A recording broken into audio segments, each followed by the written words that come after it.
you ever been frustrated by a difficult crochet pattern?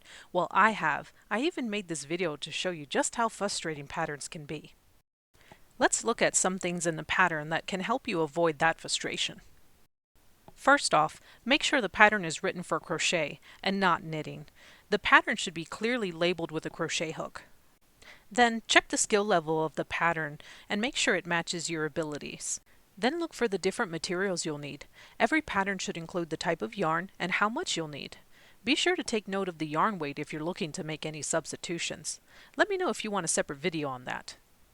Next, look for the recommended hook size. If you're making amigurumi, you might need a few other things like safety eyes and fiber fill. They don't always tell you how much fiber fill you need, so just make sure you have plenty on hand. Remember that using the suggested materials will help you achieve the same result you see in the picture for that pattern. All crochet patterns often use abbreviations for stitches and techniques, so find out if the pattern uses terms you are familiar with, like the US or the UK terms. Let me know in the comments if you would like to learn more about the difference between these two. It's also important to look for any special stitches the designer used. You might need to practice making these stitches before you start your new project. Read any pattern notes or special instructions carefully. They provide details and tips for completing the project. Don't forget to check out the finished measurements of the design. The last thing you want is to be surprised by how big or small your finished project turns out. The last thing to look at is gauge. It refers to the number of stitches and rows per inch when crocheting with the specific hook size and yarn.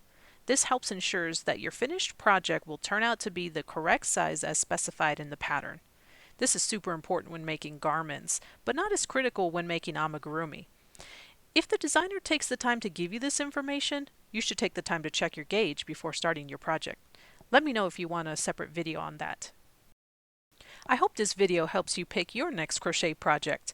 Don't forget to like, subscribe, and come back for more videos. Thanks for watching.